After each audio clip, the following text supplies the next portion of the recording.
Okay. So a couple things came up there. One is word of mouth. And I just want to speak briefly about this. If you go to my YouTube, there's hundreds and hundreds of videos. And I've got playlists. One of the playlists is on word of mouth. So if you're curious about that topic in particular, there's a whole playlist. And that's actually the topic. There's a semester we're going into in the membership, which I'll talk about in a second, on hub marketing, which word of mouth is kind of the centerpiece of, or the point of it all. But when we're talking about word of mouth, there are 3 keys to word of mouth. I read like 7 or 8 books about word of mouth marketing a few years ago, and this is my distillation of it. In descending or ascending order of importance. So 1% of it is that you've got to make it worthwhile for people to spread the word. And basically that means saying thank you a lot. Acknowledging people when they spread the word. That could mean affiliate stuff. That could mean, that they get a kickback or something if they spread the word. Sometimes that backfires though, so be careful about bribing your people, because sometimes that makes people so uncomfortable they don't. But you do want to make it worthwhile. If you never thank your people for spreading the word who are spreading the word, they will stop spreading the word. Humans are just bitter, petty creatures sometimes.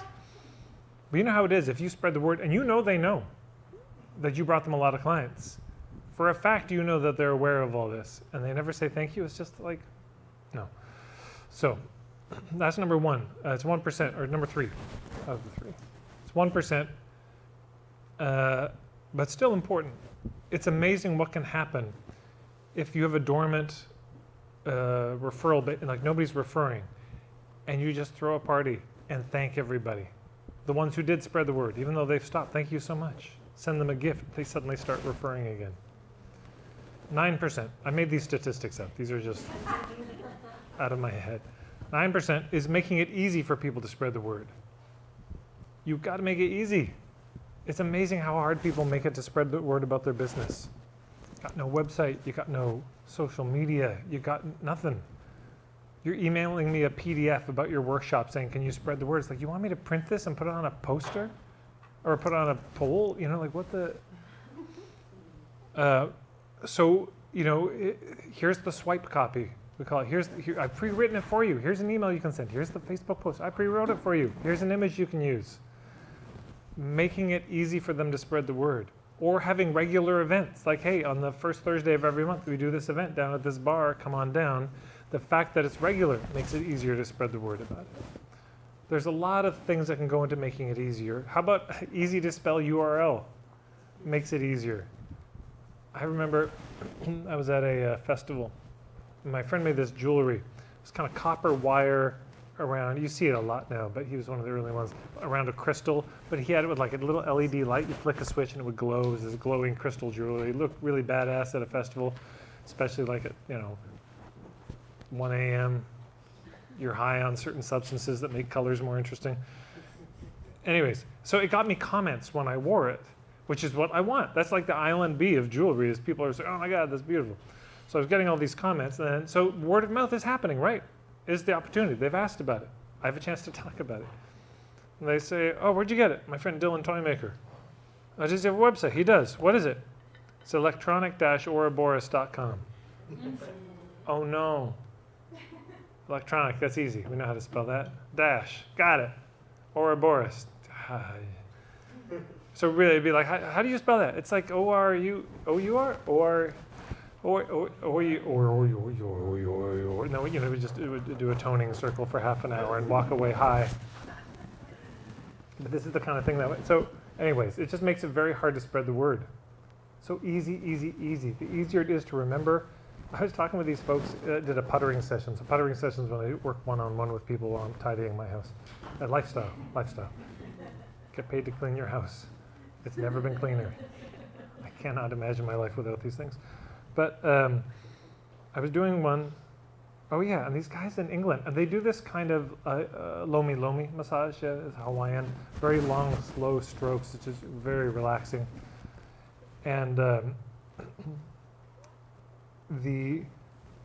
But they would do it where you could get 4 people massaging you, 6 or 8 people at the same time.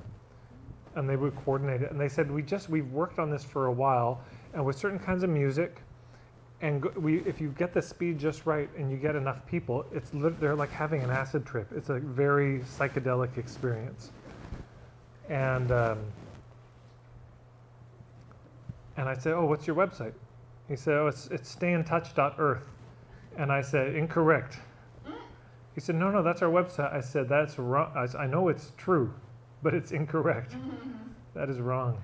He's like, no, but you see, it's stay in touch because, and I was like, I believe me. You said it, and immediately I understood the logic, and the logic is wrong. And because your website, the name of your thing, whatever it is, has to survive the 5th sangria. This is reality of how word of mouth happens. You're so fun, you're beautiful. He's an idiot. You know what you need? You gotta get this massage. Oh my God, what is it? It's, they do it like so many people. It's like 8-hand massage. What is it? It's like, I'll get it to you later. Later comes, the hangover is present. The memory is absent. It didn't survive the good intention. So I said, is ceremonialmassage.com booked? And he said, yeah, and we checked. And I said, buy that now. He said, I'll do it right after the call. I said, no. Your phone is listening to you. Somebody is going to buy this domain.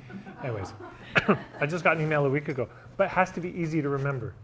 So easy, easy, easy. 90% of it. So 1%, make it worthwhile. 9%, make it easy. 90%, make it remarkable. It's got to be, if you want people to make remarks about it, it has to be worthy of remark. I mean, Seth Godin wrote the book Purple Cow. He was in France driving around. He saw these cows. And I guess where he's from, there's not a lot of cows. So he's just like, wow, that's amazing. Look at the cows. All these cows. It's crazy. You know, after about half an hour, he's like, oh, yeah, there's another cow. And suddenly it wasn't extraordinary anymore. He thought, if I saw a purple cow, it'd be fucking amazing. So being a purple cow in the industry, what is it that has you stand out that's remarkable? Now, this could be the customer experience they have, like, wow, the service was incredible. It could be the product you make. There's a number of things. But how do we make it so good that it stands out of like, wow, that was really top-notch, remarkable, that I want to spread the word? That's the engine that drives it. The mistake people make is they focus on that 1% and word of mouth, of how do I incentivize the word of mouth? But no, first make it easier, and even before that. And how do you make it remarkable? Well, it is back to this. Don't screw people. Have a niche. And with the business model, craft offers that are really good, you know, that are really valuable for these people. And that takes some thinking. How do we make it as good for them as possible? Okay, so that's one thing I wanted to say is about word of mouth. There's more to say.